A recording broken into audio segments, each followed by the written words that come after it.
여러분, 이 관계에서 하나님과의 관계를 통한 사랑과의 관계가 점점 깊어지면서 우리가 나누었던 함께 울고 함께 웃고, 음식 냄새도 솔솔 나오잖아요 지금. 그렇게 음식도 나누고 하는 신적이면서도 인간적인 교회가 됐으면 좋겠습니다.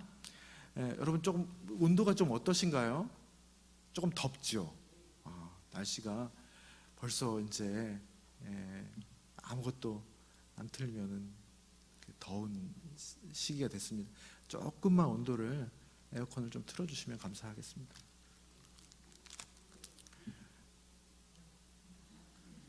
아니, 괜찮아요. 약하게. 임치동 권사님 못 느끼들 정도로 조금씩 위에서 떨어져 가지고요, 그렇게 막 저기 하진 않겠습니다. 오늘은 성령 강림 주일입니다. 그래서 오늘 스툴 색깔이 바뀌었죠. 주보 색깔도 바뀌고, 성령 강림 주일은 한 번 있는 주일입니다. 1년에. 부활 주일은 기쁨의 50일 우리가 7주간 행했지만은 그 오순절이죠. 오순절날 성령 강림을 기념하는, 예수님 돌아가시고 50일 후에 77에 49 지난주일까지 이제 부활절 기쁨의 50일을 지내고 오순절을 기념해서 성령 강림 주일이 1년에 한 번씩 이렇게 있습니다. 그래서 이 성령 강림 주일 때 성령에 대해서 한번 나누어 보려고 합니다. 여러분, 성령 하면 무엇이 떠오르십니까? 성령 딱 하면 솔직하게 방언 떠오르죠. 방언, 또 신유, 막 기적, 이런 것들이 자연스럽게 떠오릅니다. 그리고 성령 충만이라는 말을 우리가 종종 쓰는데, 성령 충만이라는 말을 들으면 어떤 이미지가 제일 먼저 떠오르십니까? 일단 성령 충만한 사람은 어떻게 해야 돼요? 성령 춤을 춰야지, 그죠? 성령 춤이 이제 연상이 되고, 그리고 마치 성령을 충만하면 이 세상을 마치 초월하고 사는 어떤 상태가 떠오릅니다. 어떤 막연하지만 그런 초월하고 사는 어떤 것이 성령 충만한 삶이 아닌가라는 생각이 듭니다. 물론 이런 것도 맞는 얘기입니다. 성령님의 역할 중에 그러한 은사와 능력으로 이제 나타나시는 부분이 분명 있음을 부인할 수 없습니다. 그러나 성령 하나님은 이거다 저거다 인간이 섣불리 제한할 수 없는 크고 넓고 깊으신 분입니다. 요한복음 3장에서 니고데모와 예수님과의 대화에서처럼 성령의 사람은 어떻게 된다고요? 어디서부터 와서 어디로 가는지 몰라요. 바람이 부는 것 같아. 바람은 그냥 느껴질 뿐이지 어디에서 시작해서 어디로 가는지를 모릅니다. 그렇게 우리가 제한할 수 없고 표현할 수 없고 우리가 생각으로 다 담아낼 수 없는 그런 분입니다. 근데 성령에 대한 이런 이제 막연함 때문에 우리가 어떻게 다 설명할 수 없고 표현할 수 없는 그런 점 때문에 성령에 대한 오해들이 참 많이 있습니다. 그래서 이제 말도 많고 탈도 많은 거잖아요. 잘못된 성령에 대한 이해들도 많아서 참 많이 사람들을 혹세무민하기도 하고 그렇습니다. 그래서 오늘 그렇게 다 설명할 수는 없지만 성령 강림주일을 맞이해서 성경이 말하고 있는 성령에 대해서 오늘 아주 핵심적인 것만 나누면 좋겠다 싶습니다. 성령은 어떤 분이냐? 성령은 무엇보다도 모든 것들을 연결시켜주는 분이다. 연결시켜주는 분입니다. 하늘에 계신 성부 하나님과 이 땅에 내려와서 성육신하신 성자 예수를 이어주는 분입니다. 오르락내리락 하면서 이어주는 분으로 우리는 이해하고 있습니다. 성경은. 그래서 성령을 표현하는 여러 가지 표현 중에 참 아름다운 표현이 있습니다. 성부와 성자의 입맞춤이다. 입맞춤. 성부와 성자의 입맞춤 그 자체다. 만나게 해주시는, 이어주는, 그것도 되게 아름답고 감미롭게 이어주는 그런 분이다 라고 우리 신앙의 선배들은 또 표현하기도 하였습니다. 그렇게 좀 떨어져 있는 것들 있잖아요. 그냥 가까이 있으면 만날지도 모르는데 전혀 만날 수 없는 것들 있잖아요. 하늘과 땅, 너무 멀어서 만날 수 없습니다. 신과 인간 어떻게 겸상을 같이 만나야, 인간의 능력으로 아무리 애써도 못 만나죠. 도무지 또 인간계에도 받아낼 수 없는 사람들이 있어요. 예수님 말씀하셨던, 예수님 그게 가당키나 합니까? 라는 원수들 있잖아요. 왼수도 마찬가지고 원수도 마찬가지고, 그런 이제 멀리, 심리적 거리가 멀리 있는 사람, 그리고 사람이 아니야, 다른 피조물들, 사람과 전혀 다른 피조물들, 그리고 시간적으로도 만날 수 없는 과거와 현재 또 미래, 과거와 먼 미래 만날 수 없죠. 그리고 지금 여기 우리가 지금 대전 유성구 지족동에 있는데, 260번지에 있는데, 여기에 있는 사람과 지구 반대편에 있는 저기 뭐 남미나 아프리카에 있는 사람들, 그 양극단에 있죠. 만날 수 없습니다. 이런 존재들을 연결시켜 주는 분이다. 어떻게 연결시켜 주냐? 몰라. 그런데 성령님의 방식대로 신비하게 연결시켜 준다라는 것이죠. 그래서 예배 끝나고 우리가 축도하는데, 예배 끝날 때, 그래서 여러분 축도는 꼭 받고 나가셔요. 그래서 축도로 주로 사용하는, 거기에 살을 붙여서 하는데, 사실은 그 얼개는 바울의 축도입니다. 고린도후서 13장 13절입니다. 가끔씩 제가 민수기 6장의 아론의 축도를 이제 가끔씩 섞어가면서 하는데, 주로 한국 교회가 바울의 축도, 고린도후서 13장 13절을 하는데, 그 내용이 뭡니까? 예수 그리스도의 은혜와 하나님의 사랑과, 그 다음에 뭐죠? 성령의 교통하심입니다. 교통하심. 그러니까 성령님의 고유의 역할이에요. 교통이. 서로 이어주는 거예요. 소통이에요. 소통. 도저히 단절되어 있는 것들을, 만날 수 없는 것들을 이어주는 거예요. 입맞춤 시켜주는 거예요. 여러분, 성령의 은사 중에 우리가 대표적으로 이 은사다라고 말했던 방언 있잖아요. 방언도 사실은 이 역할입니다. 이 연결시켜 주시는 역할 중에 하나입니다. 사도행전 2장에 오순절 마가다락방에서 성령이 임했을 때 각 사람에게 방언이 나타났잖아요. 그 각 사람에게 나타났던 방언이 여러분 어떤 의미입니까? 이상한 말, 막 천상의 말을 내가 하게 되었다 라는 의미가 방언이 아니고, 사실 그냥 방언이에요. 방언. 이방의 언어예요. 이방의 언어. 다른 지방의 언어입니다. 바벨탑 사건 여러분 아시죠? 창세기의 바벨탑 사건. 그 전까지만 해도 언어가 똑같았잖아요. 근데 하나님보다 높아지려고 열심을 내다가 결국 끝이 안 좋게 되었지 않습니까?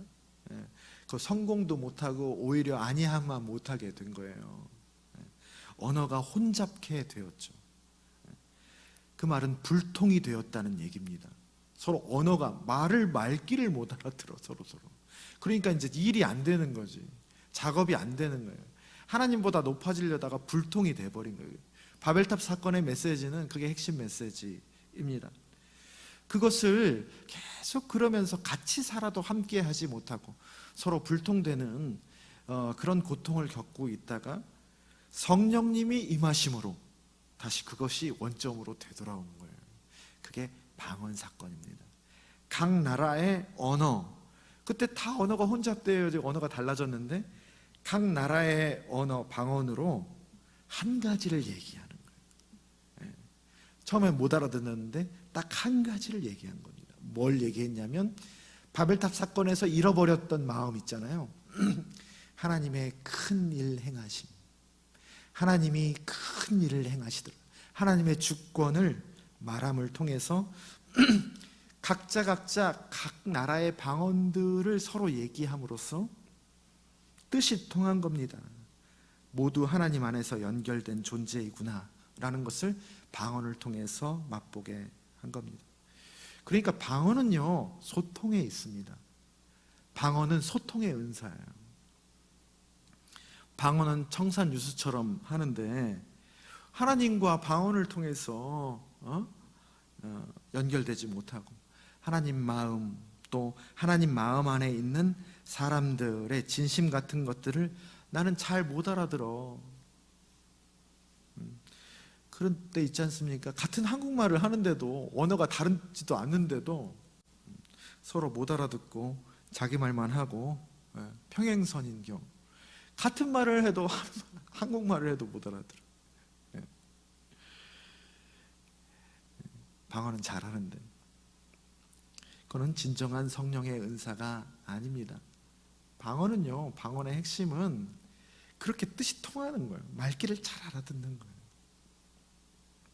하나님의 말씀을 잘 알아듣는 거예요. 방언을 통해서 내가 언어 너머에 있는 하나님과 내 마음이 이신점심으로 통하는 그런 것들이 방언의 은사라고 할 수 있습니다.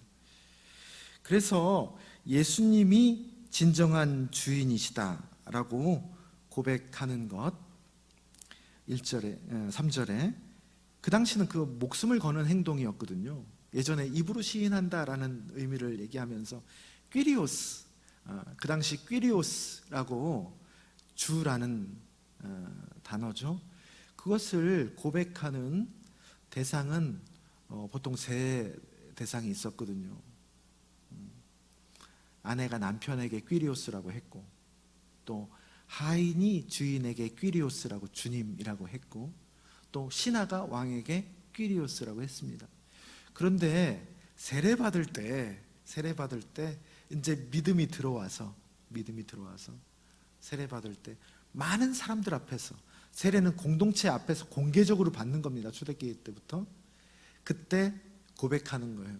이제부터는 내가 진정한 퀴리오스 주는 예수 그리스도임을 고백합니다 라고 공동체 앞에서, 만인들 앞에서 고백하는 겁니다. 근데 그 의미가 어떤 겁니까?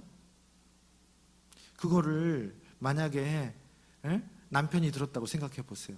소박 맞습니다. 소박 맞을지도 몰라요. 어떤 다른 남자가 생겼나? 주인이 들었다고 생각해 보세요. 그 소문을. 네가 나 말고 다른 사람한테 퀴리오스라고 그래? 맥락도 모르고.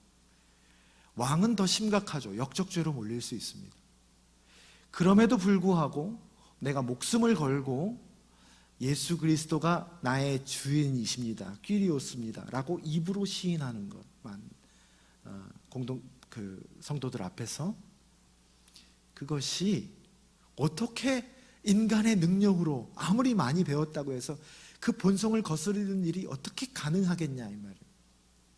성령의 은총 아니고는, 성령이 아니고는 예수를 주시라 고백할 수 없다라는 겁니다. 우리가 입으로 시인하는 것, 예수를 주라 고백하는 것이 이런 정도의 의미입니다. 목숨을 거는 거예요. 무엇을 먹을까 입을까 마실까 보다 하나님 나라와 의를 먼저 구하는 것이 예수를 주님으로 고백하는 것입니다. 예수님을 주님으로 고백하는 그 신앙 고백 위에 주는 그리스도시요 살아계신 하나님의 아들입니다 라는 그 신앙 고백 위에 내가 교회를 세우겠다 말씀은, 그렇게 세워진 것이 교회입니다. 그것이 바로 성령님의 은총이다 라고 오늘 본문 3절은 말하고 있습니다. 그리고 4절, 5절, 6절처럼 여러 은사와 직분과 사역이 다 다르죠. 교회 내에서 다 다릅니다.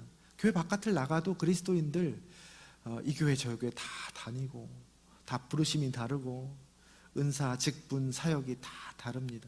겉모양은 다르지만 어떻게 한다? 오늘 말씀이 한 뿌리에서 나왔다라는 얘기입니다. 한 뿌리에서 나왔다.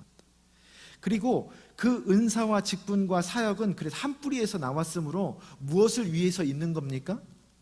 그곳을 가리키고 있다라는 것, 그곳으로 향하고 있다라는 것을 깊이 인식하는 것.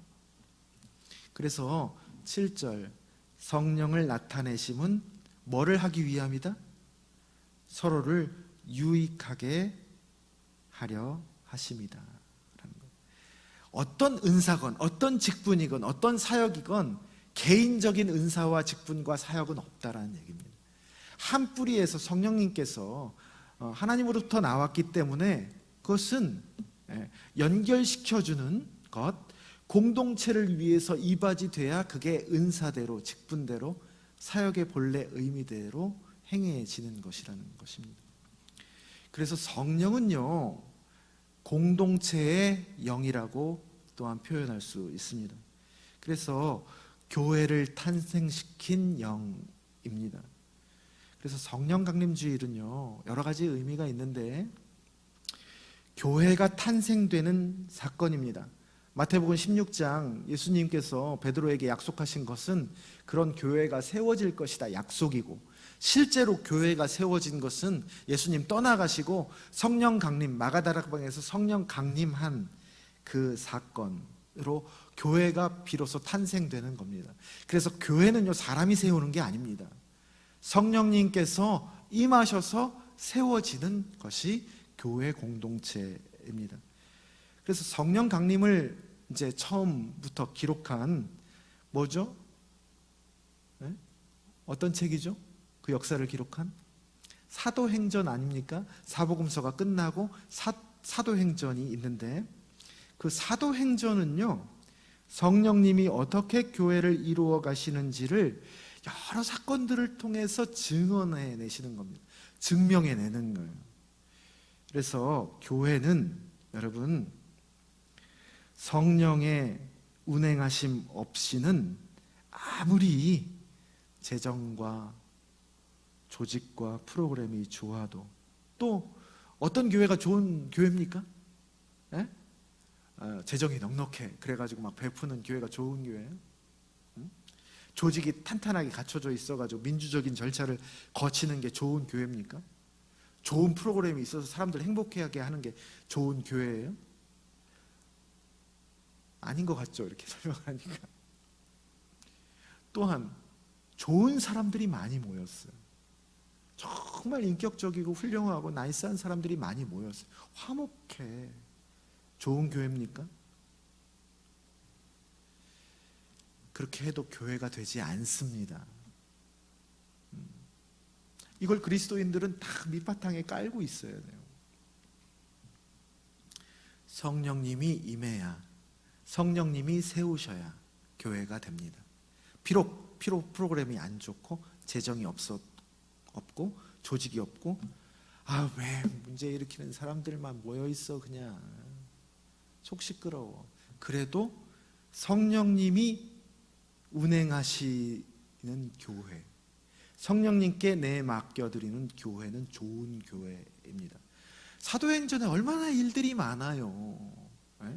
사도들이 열심히 하지만 사도행전의 주인공은 누굽니까? 사도입니까? 이름 붙여있듯이 성령님이십니다. 그래서 사도행전을 성령행전이다라고 부르기도 합니다. 그리고 성령에 대해서 또 하나 중요한 점은 성령은 바로 생명의 영입니다. 우리를 살리는 영, 살게 하는 영이라는 겁니다. 어떻게 살게 하는 영입니까? 여러분, 어떻게 살고 싶습니까? 네? 너무 어렵게 생각하지 마시고 잘 살고 싶지 않습니까? 우리 성령님은 우리를 살게 하시는 영인데 어떻게 살게 하신다? 잘 살게 하는 영입니다. 그게 지난주일 때 나누었던 것처럼 성경이 말하고 있는 영생의 진정한 의미입니다. 영생이 그냥 잘 사는 거예요. 잘 사는 거예요. 성경이 말하고 있는 잘의 의미입니다. 성경에서 말하고 있는 죽음, 삶, 죽고 사는 것은 육체적인 목숨이 죽고 육체적인 목숨이 다시 사는 것을 말하는 것이 아니라 훨씬 더 근원적인 것입니다. 제가 누차 반복하죠. 안 그러면요, 육체적인 삶, 육체적인 죽음을 얘기하면 성경이 안 읽혀집니다. 도무지. 하나님과의 관계, 그로 인한 사람과 세상과의 관계의 단절을, 하나님과의 관계의 단절, 하나님과의 관계가 단절되면 모든 관계가 다 단절이 되거든요. 그것을 죽음이라고 성경은 말하고 있고, 그 관계가 다시 회복돼서 다시 원활하게 이루어지는 것이 생명입니다. 그것이 사는 것이다. 진정으로 사는 것이다. 죽어도 진정으로 사는 것이다. 그래서 예수님께서 나를 믿는 자는 죽어도 살겠고 하는 의미가, 죽어도 살겠다는 게 뭐예요? 죽어도 이 관계는, 하나님과의 관계는 끊을 수 없고 계속 성령님을 통해서 죽음과 삶을 넘어서 관계하고 있게 된다는 겁니다. 그래서 돈이 많은 사람, 우리는 잘 사는 사람이라고 그러죠. 이 언어부터 우리는 바꿔야 돼요. 왜 돈이 많은 사람이 부자가 잘 사는 사람입니까? 돈이 많은 거지, 부자지. 성경에서 말하고 있는 잘 사는 것은 돈이 많은 것을 뜻하지 않습니다. 여러분 인생 살아보셔서 돈 많은 사람이 못 사는 경우가 얼마나 허다하게 많이 있습니까? 돈이 없어도 잘 사는 사람들이 얼마나 많이 있습니까? 멋지게 사는 사람들이. 이게 잘 되는 것이 잘 사는 것이다 라고 말하고 있습니다. 그래서 성령을 받고 성령이 충만한 삶은 여러분 잘 사는 것. 잘 사는 게 뭐예요? 기쁨과 평화와 사랑이 흐르는 삶입니다. 이 기쁨과 평화와 사랑은 예수님께서 얘기하셨을 때 그건 세상이 줄 수 없는 기쁨이고 세상이 줄 수 없는 평안이고 세상이 이루 말할 수 없는 조건적인 사랑이 아니라 하나님이 주시는 신적인 사랑이다 라고 말하고 있습니다. 지난 주일에 요한복음 17장 5절에서 나누었던 그 창세 전의 것들, 세상이 이루어지기 전에 있었던 것들로 우리는 흐름을 주고받는 거예요. 관계 안에서 세상이 줄 수 없는 기쁨과 평화와 사랑입니다. 그 말은 우리 현실 속에서 내가 슬픈 상황에 있어요. 슬픔이 저 밑바닥까지 떨어져 있는데 왠지 모르게 올라오는 기쁨이 있어요. 그게 누가 준 겁니까? 그게 하늘에서 오는 기쁨이에요. 풍랑 속에서도 예수님 잠을 주무셨죠. 풍랑 속에서 인간이라면 누구나 호들갑을 떨어야 되는데 잠을 주무실 수 있는 평화, 진정한 샬롬이죠. 원수는 당연히 미워하죠. 사람 인지상정이죠. 그래서 그렇게 원수가 밉더라도 여러분 너무 자책하지 마십시오. 사람이란 증거입니다. 인지상정이에요. 그런데 성령님의 은혜로 은총이 있으면 원수마저도 하나님이 사랑하시는 존재임을 부인하지 않습니다. 그거를 인정하는 사랑을 갖게 된다라는 거예요. 그게 진짜 사는 것이고, 그게 진짜 강한 것이고, 그게 진짜 형통하고 행복한 삶이다. 성경은 거듭거듭 말하고 있습니다. 그게 바로 성령 충만한 삶입니다. 바울과 실라가 빌립보 감옥 속에서 그 상황에서 말이죠, 미친 사람들도 아니고 거기서 지하 감옥에 갇혀가지고 손뼉치며 찬양을 부르고 기도를 하고 있어요. 밖에 간수가 그걸 보더니 진짜 기가 막힌 거지. 처음 보는 일이거든요. 그때 간수가 질문을 합니다. 아니, 상황이 좋은데도 간수는 두려움에 휩싸여 있거든요. 자기는 상황이 좋잖아요. 근데 두려움에 휩싸여 있는데 그 간수가 상황이 안 좋은데도 불구하고 기쁘고 감사해요. 이유를 모르겠어. 그들에게 질문을 합니다. 뭐라고 질문을 합니까? 그건 대답이 있고. 뭐라고 질문을 합니까? 간수가 바울과 실라에게 어떻게 해야 내가 구원을 얻을 수 있습니까? 상황 논리로 따지면요, 거꾸로 된 거예요. 그리스도인은 이 질문을 들어야 돼요. 상황이 안 좋은 속에서도. 그때 그거에 대해서 물어봐서 대답한 거예요. 사실을 뭐라고 대답하죠? 주 예수를 믿으라. 그리하면 너와 내 집이 구원을 얻으리라. 나 이러는 거 예수 믿어서 그래. 에? 신적인 에너지가 내 안에서는 흘러라는 얘기입니다. 그래서 갈라디아서 5장 23절 성령의 9가지 열매, 사랑과 희락과 화평과 오래 참음과 자비와 양성과 충성과 온유와 절제가 나라는 가지에서 열매처럼 주렁주렁 맺히는 거예요. 언감생심. 내가 천출이었는데 말이죠. 예? 내가 상처가 많은 사람이었는데 말이죠. 못 배웠는데 말이죠. 그런 신적인 열매들이 맺혀지는 거예요. 바로 이게 사람을 멋지고 아름답게 만드는 것들입니다. 그래서 예수 믿는 사람은 여러분 멋지고 아름다워져야 할 숙명이 있는 거예요. 사명이 있는 거예요. 그렇게 결대로 가면 그렇게 되어집니다. 마지막으로 성령은 우리의 의식을 확장하게 해 주시는 영입니다. 그 말은 뭐냐면 자기중심적인 자아에 갇혀 있는 게 죄의 상태거든요. 자기중심적인 자아에서 점점 그동안 그 자아가 점점 깨지면서 그동안 한 번도 신경 쓰지 않았던 작은 것들까지 눈에 점점 들어오게 되는 것입니다. 그 성령님의 은총입니다. 우리가 자기중심적인 자아, 죄된 옛자아를 벗어나지 못하거든요. 우리 힘으로 뚫어내지를 못합니다. 근데 점점 그게 뚫려가지고 자기뿐만이 아니라 다른 것들까지 눈에 들어와요. 누가복음 4장에 예수님이 공생의 사역을 비로소 시작하는 출사표를 던지는 설교, 아주 유명한 설교입니다. 그 나사렛 회당 설교를 하시는데 그 시작을 뭘로 하십니까? 주의 성령이 내게 임하셨으니. 그 다음 얘기들이 뭐죠? 예수님이 말씀하셨던 이사야서 61장을 인용하신 건데, 가난한 자, 포로된 자, 눈먼 자, 갇힌 자의 구원과 자유와 회복을 쭉 말씀하십니다. 주의 성령이 내게 임하셨으니 가난한 자, 포로된 자, 눈먼 자, 갇힌 자를 구원하고 자유하고 회복해 하겠다. 그렇게 말씀하십니다. 여러분, 사무엘상 한나도요 기도하지 않습니까? 왜 기도합니까? 처음에 성전에 나가서 아들 못 나가지고, 그 처분요, 아들 나가지고 날 괄세하는데 나는 뭐가 잘못했다고 아들 안 주시는데요. 내 억울해서 못 살겠습니다. 내 괄세 듣고 못 살, 나도 아들 주세요 하고 하나님께 매달려 기도하러 간 거예요. 완전히 자기중심적인 기도죠. 자기 문제로 기도한 거예요. 근데 그 기도의 자리에서 성령이 임하거든요. 임해가지고 사무엘상 2장을 보면 한나의 그 멋들어진 기도가 나옵니다. 깊은 기도가 나옵니다. 그 내용을 보세요. 아들 기도가 있나?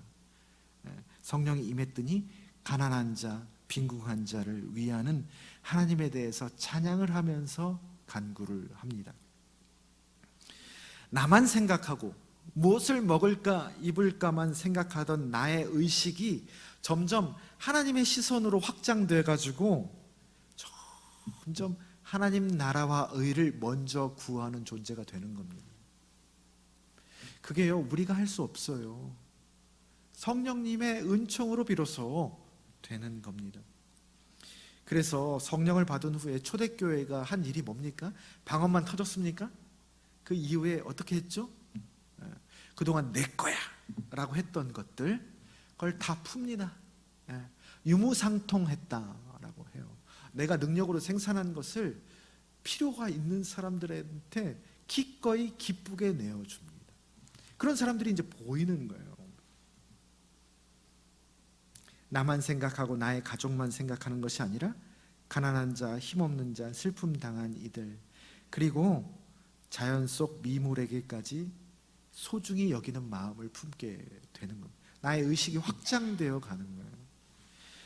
그렇게 여러분, 성령을 받으니 성령이 충만할수록 그동안 모르고 지나쳐 온 것들, 당연하다고 여겼던 것들에 대해서 점점 섬세해지고 디테일해지고 작은 것에도 감사해지면서 더불어 자기 자신도 소중하게 여기면서 사람이 어떻게 되느냐? 행복해지게 됩니다. 행복해지게 됩니다. 교회 또한 여러분, 이 성령이 있어야 예수를 주로 고백하는 교회가 비로소 되는 것이고, 그 교회는 의식이 있는 교회가 되는 겁니다. 자기 교회만 위하지 않아요. 교회 밖 세상을 위하는 교회가 성령 충만한 교회입니다. 사랑하는 낮은동산 교회 성도 여러분, 우리가 성령 강림절을 맞이해서 우리 낮은동산 교회가 지금 이 시점에서 가장 갈망하고 열망해야 될 것이 무엇인가? 하나님께 제일 간절히 구해야 될 게 무엇인가? 뭡니까? 바로 이것입니다. 가장 좋은 것. 성령을 구하는 겁니다. 성령이 없으면 예수를 주라 고백할 수 없고, 그러면 교회가 되지 않는 거예요. 성령이 없으면 교회가 안 되는 거예요. 우리 교회를 위해서 기도할 때 다른 걸 뭘 구하겠습니까? 일단 교회가 돼야죠. 그래야지 교회 위해서 다른 것들을 충분 조건으로 구하죠. 여러분, 교회를 위해서 기도하실 때 가장 좋은 것, 성령을 열망하고 갈망하고 간절히 구하시길 바라겠습니다. 그래서 우리의 삶이 성령으로 충만한 삶이 되고, 우리 교회가 성령으로 충만한 그런 교회다운 교회가 되기를 주님의 이름으로 축원합니다.